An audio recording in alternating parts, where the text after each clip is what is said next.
Programme तो इस हिस्से मशरक़ वस्ता जी सूरत हाल है वो की डिवेलपमेंट है वो बारे गल करते हैं। अमरीका और ईरान के दरम्यान जो मुज़ाकरात ने वो होंदे पे है या नहीं होंदे पे ये देखना है। और ये एक ऐसा सवाल है जिन्हें पूरी दुनिया को हिला के रखा हुआ है कि भी ये चलता की पे। एक पासे हाँ होंदी है तो दूजे पासे फौरी तौर के उत्ते ना आ जाती है। दुनिया भर दी नज़र इस वक्त दोहा के उत्ते लगियां ने, लेकिन जोड़े बयानात ने उन्होंने तजादात इन्ने ज़्यादा ने कि हालात लम्हा ब लम्हा बिगड़ जाते हैं। पूरी दुनिया इस वेले शदीद परेशानी दे विच मुब्तला है। चौथे पासे जंग के जोड़े बादल ने वो काफ़ी गहरे होंदे पे है। अमरीकी नायब सदर JD वैंस का एक बहुत बड़ा दावा सामने आया। उन्होंने आख्या है कि दोहा दे विच अमन मुज़ाकरत वास्ते अमरीकी और ईरानी वक्त अज आमने सामने बैठणगे। उन्होंने मुताबिक जी एक गलबात है ये पुराने जोड़े मुज़ाकरत चलते पे ने उन्हों का ही एक तसलसल है। ईरान इस वेले इन्हां मुज़ाकरात तो साफ साफ मुकरदा पिया और अमरीका का मनना यह है कि ईरान जिहड़ा है शायद एक महज चाल के तौर के उत्ते इहदा इनकार करता पिया। इन्हां दी जिहड़ी मुज़ाकराती हिकमत अमली है इहदा शायद हो सकता है कि यह हिस्सा होवे। अमरीका हर हाल दे विच गलबात करना चाहता है, ये तो वाज़े हो चुके हैं। ये तो सारे जानते हैं आसे पासे दे कि विचों अमरीका राजी है कि साड़ी कोई गलबात हो जाए। वाशिंगटन का यह दावा है कि अगर एक गलबात नाकाम होंदी है या हो जाए तो भी अमरीका फायदे च रहेगा। अमरीका हर सूरत मजबूत पोजीशन दे विच खड़ा रहेगा। अच्छा, तस्वीर जड़ी है ना वो दूसरा रुख भी तस्वीर का देखना चाहिए, वो देखते हैं। अमरीकी नुमाइंदे स्टीव विटकॉफ और जेरेड कुशनर जिहड़े ने दोहा च पहुंच चुके हैं, लेकिन उत्थे ईरानी वफ्त नाल उन्हां दी कोई भी मुलाकात शेड्यूल्ड नहीं हैगी, तय नहीं हैगी। कतरी वजारत खारजा के तर्जुमान ने इस मामले के उत्ते पोजीशन वाज़े की है। तर्जुमान का कहना है कि अमरीकी जोड़े एलिची ने वो सिर्फ और सिर्फ सालसी वास्ते मिलणगे। इस मुलाकात दे विच हुण तक होने वाली पेशरफ्त के उत्ते गलबात होएगी। कतरी हुकाम ने साफ साफ कह दिता है कि अमरीका और ईरान के दरमियान आला सतह की कोई भी मुलाकात फिलहाल हजे बनाई नहीं गई, कोई शेड्यूल नहीं है। विटकॉफ और कुशनर इस दौरे के दौरान ईरानी जिहड़े हुकाम ने उन्हां दे नाल बराह रास्त बिल्कुल भी नहीं मिलणगे। अगर बिल्कुल भी नहीं मिलणगे तो फिर JD वैंस के जिहड़े दावे ने उन्हां दे विच की हकीकत है। मामला सिर्फ और सिर्फ मुलाकातां तक महदूद नहीं हैगा, बल्कि असल रौला कादा है? पैसे का। असल रौला तो पैसे का है। कतरी तर्जुमान ने एक होर अहम राज जिहड़ा है ना उहदे उत्तों पर्दा चक दिता है। ईरान दे 6 अरब डॉलर के मुंजमद फंड्स जिहड़े ने वो हजे भी मुंतकिल नहीं हो सके। मुआहदे के तहत एक खतीर रकम सिर्फ इंसानी हमदर्दी की बुनियाद के उत्ते इस्तेमाल हो सकती है। ईरान इहदे नाल सिर्फ अशिया जिहड़ियां जरूरत ने ना वो खरीद सकता है, आपदियां जरूरतां पूरियां कर सकता है। दूजे पासे अपने हुरमस का बुहरान भी सिर दे उत्ते आया पे। इस नाजुक मामले के उत्ते कतर और ओमान के दरमियान मुसलसल राबते जारी ने और खेल जिहड़ा है ना वो जो अजदहा है ना उदी तरह पेचीदा होया पे। अमरीका जरा वो खसूसी एलची स्टीव विटकॉफ और जेरेड कुशनर जिहदे विच कतरी हुकाम जिहड़े ने वो तवील उन्हां दी मुलाकातां भी शेड्यूल हैगियां ने और इन्हां मुलाकातां दे विच मशरक़ वस्ता जिहड़ी मजमूई सूरत हाल है उहदे उत्ते तफसीली तौर दे उत्ते गलबात होएगी, तबादला ख्याल होएगा। इलाकाई मामला दे उत्ते गहरी मुशावरत भी की गई है।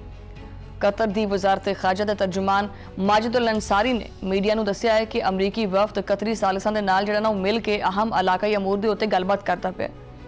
इन्हां मुज़ाकरात दे विच ईरान तो मुतल्लिक एक वड्डी पेशरफ्त जिहड़ी है ना वो आई है और ज़ेरे गौर आएगी मजीद। इहदे नाल नाल लिबनान की जिहड़ी संगीन सूरत हाल है उहदे उत्ते भी तफसीली मुशावरत भी होएगी।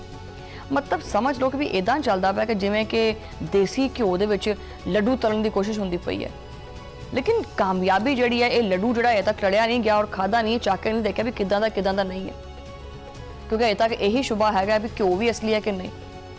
ईरान का कड़ा मौकफ भी तुसीं सुन लो। तेहरान ने दो टोक अल्फाज दे विच वाज़े कर दिता है कि शर्तां पूरियां ना होने तक जिहड़ा ये कहंदे ना कि गलबात करो, असीं नहीं करनी गलबात, ठीक है। हुण मुक्के विखाउण दा जिहड़ा वक्त है ना खत्म हो चुका है। ईरानी पार्लीमेंट के स्पीकर बाकर कालिबाफ ने साफ साफ कह दिता है कि अमरीका तो मुज़ाकरात दे विच पेशरफ्त एक मुफाहमती याददाश्त नाल मशरूत हैगी है और 5 बुनियादी शिकां दे उत्ते अमल दरामद जिहड़ा ना ये लाजमी होएगा। मौजूदा मुलाकातां दा वाहिद मकसद सिर्फ पुराने वादियां दे उत्ते अमल दरामद कराउणा है। ईरान जिहड़ा है वो किसी भी चांसे विच नहीं आवेगा। ਜੰਗ ਦੇ ਖਾਤਮੇ ਦੀ ਨਿਗਰਾਨੀ ਵਾਸਤੇ ਇੱਕ ਮੁਸ਼ਤਰਕਾ ਕਮੇਟੀ ਦੇ ਉੱਤੇ ਪਹਿਲੇ ਹੀ ਇਤਫਾਕ ਹੋ ਗਿਆ ਸੀ। ਆਪਨੇ ਹੁਰਮਸ ਤੋਂ ਤਜਾਰਤੀ ਜਹਾਜ਼ਾਂ ਨੂੰ ਬਗੈਰ ਲਾਗਤ ਲੰਘਣ ਦੀ ਇਜਾਜ਼ਤ ਸਿਰਫ ਔਰ ਸਿਰਫ 60 ਦਿਨਾਂ ਵਾਸਤੇ ਹੈ, ਇਸ ਤੋਂ ਅੱਗੇ ਨਹੀਂ ਹੈਗੀ। ईरान आपने हुरमस ਦੇ ਵਿੱਚ ਆਪਦੇ ਖੁਦਮੁਖਤਾਰ ਜਿਹੜੇ ਹਕੂਕ ਨੇ ਉਹਨਾਂ ਦੇ ਉੱਤੇ ਕੋਈ ਵੀ ਸਮਝੌਤਾ ਨਹੀਂ ਕਰੇਗਾ। ਵਾਕਰ ਕਾਲਿਬਾਫ ਨੇ ईरानी मीडिया ਨੂੰ ਆਪਣਾ ਇੱਕ ਇੰਟਰਵਿਊ ਦਿੰਦੇ ਹੋਏ ਤਹਿਰਾਨ ਦਾ ਜਿਹੜਾ ਪੂਰਾ ਏਜੰਡਾ ਹੈ ਉਹ ਸਾਹਮਣੇ ਰੱਖਿਆ, ਵਾਜ਼ਿਹ ਕੀਤਾ ਔਰ ਆਖਿਆ ਕਿ ਜਦੋਂ ਤੱਕ ਮੁਫਾਹਮਤੀ ਯਾਦਦਾਸ਼ਤ ਦੀਆਂ ਤੈਅਸ਼ੁਦਾ ਜਿਹੜੀਆਂ ਸ਼ਰਤਾਂ ਨੇ ਉਹ ਨਹੀਂ ਨਾ ਮੰਨੀਦੀਆਂ ਹੈਗੀਆਂ ਜਾਂ ਉਹ ਪੂਰੀਆਂ ਨਹੀਂ ਹੁੰਦੀਆਂ ਹੈਗੀਆਂ, ईरान ਕਿਸੇ ਵੀ ਨਵੇਂ ਮੁਜ਼ਾਕਰਾ ਦਾ ਹਿੱਸਾ ਨਹੀਂ ਬਣੇਗਾ, ਨਾ ਸਾਡੇ ਕੋਲ ਉਮੀਦ ਕਰਿਓ।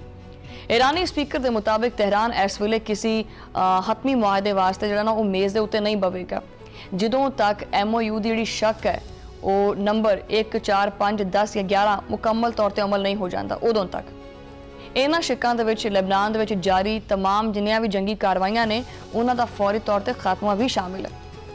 आपने हुरमस दे विच अमरीकी बहरी नाकाबंदी का खात्मा भी पहली शर्त है। तजारती जहाज़ों ਨੂੰ सिर्फ 60 दिन वास्ते बगैर किसी फीस के महफूज रास्ता ਜਿਹੜਾ ਨਾ ਉਹ ਦੇਣ ਦਾ ਅਮਲ ਵੀ ਇਹਦੇ ਵਿੱਚ ਸ਼ਾਮਲ ਹੈ। ਗੱਲਬਾਤ ਇੱਥੇ ਖਤਮ ਨਹੀਂ ਹੁੰਦੀ। ईरानी ਖਾਮ ਤੇਲ, ਪੈਟਰੋਲੀਅਮ ਮਸਨੂਆਤ ਔਰ ਇਹਨਾਂ ਨਾਲ ਜਿਹੜੀਆਂ ਜੁੜੀਆਂ ਹੋਈਆਂ ਅਸ਼ੀਆਂ ਨੇ ਉਹਨਾਂ ਦੀ ਬਰਾਮਦ ਦੇ ਉੱਤੇ ਆਇਦ ਜਿਹੜੀਆਂ ਪਾਬੰਦੀਆਂ ਨੇ ਉਹਨਾਂ ਦੇ ਵਿੱਚ ਨਰਮੀ ਵੀ ਤਹਿਰਾਨ ਦਾ ਬੁਨਿਆਦੀ ਮੁਤਾਲਬਾ ਹੈ।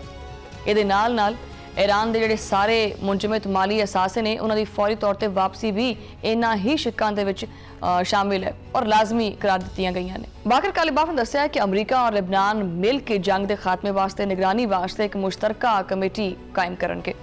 उन्होंने एक वड्डा दावा भी किया कि बहरी नाकाबंदी के खात्मे तो बाद ईरान हुण तक 40 मिलियन बैरल तो ज़्यादा तेल बरामद भी कर चुके हैं। ईरान अपने हुरमस के उत्ते अपने हक वास्ते 1 इंच तुसी अगर समझते हैं कि पीछे हटेगा नहीं हटेगा। ईरानी स्पीकर ने इंतहाई सख्त लहजे दे विच आख्या है कि मुफाहमती याददाश्त के तहत आपने हुरमस तो मुफ्त लंघण दे करके मोहलत सिर्फ और सिर्फ 60 दिनों की दी गई है।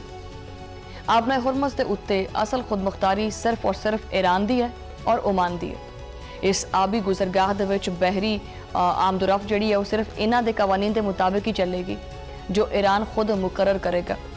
कालिबाफ ने यह आख्या कि असी खलीज के साहली जोड़े मुमालिक ने उन्होंने नाल मिल के मुशावरत भी करते पे हैं और उन्होंने अमरीका नूं ललकारदे हुए आख्या है कि अगर अमरीका ने ईरान नूं तेल फरोख्त करन तो रोकण की कोशिश की तो फिर याद रखो कि इस खिते दे विच कोई भी आपदा तेल नहीं बेच सकेगा।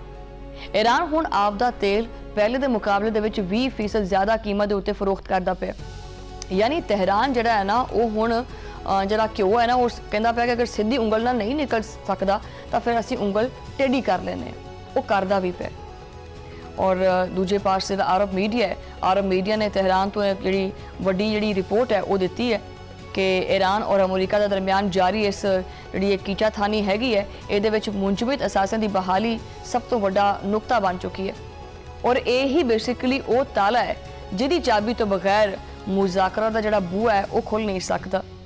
ईरानी हुकाम का इसरार है कि मुज़ाकरा के किसी भी पेशरफ्त वास्ते जोड़े मुंजमद फंड्स ने उन्हों का इजरा बुनियादी जिहड़ा वो शर्त है और इस अहम शर्त का जिक्र मुआहदे के आर्टिकल जिहड़ा 11 है वो भी साफ साफ लिखा हुआ है। गुज़श्ता दिनों के ईरानी सदर ने भी इस राज तो पर्दा चुकया। उन्होंने आख्या है कि अमरीका ने कतर के मौजूद 12 अरब डॉलर के विचों सिर्फ 6 अरब डॉलर की बहाली वास्ते रजामंदी जाहिर की है। मालियाती जिहड़े असासे ने उन्हों की बहाली इस वक्त दोनों मुल्कों के दरमियान जिहड़ा सब तो वड्डा तनाज़ा बन चुके हैं। वाशिंगटन की नीयत अगर देखिए तो उहदे नज़र पाने आप कि वॉल स्ट्रीट जर्नल की एक धमाकेदार जी रिपोर्ट है उन्हें सारे हिला के रखा है। रिपोर्ट के मुताबिक अमरीकी सदर ने ईरान के खिलाफ मुकम्मल जंग के जोड़े ऑप्शन ने उन्होंने उत्ते गौर करना शुरू कर दिता है। डोनाल्ड ट्रंप ने ईरान के मामले के उत्ते आपकी अस्करी क्यादत के नाल इंतहाई अहम और खुफिया मुशावरत भी की है। बहरहाल ट्रंप ने फिलहाल मुज़ाकरा का सिलसिला जारी रखने का फैसला तो किया है लेकिन अस्करी ऑप्शन वो भी टेबल पर हैगे ने। ट्रंप की पहली कोशिश तो यही है कि सफारतकारी नूं एक आखिरी मौका दिता जाए, अगर गल नहीं बनती तो फिर तोपां जड़ियां ने उन्हां दा मूँह सीधा कर लांगे।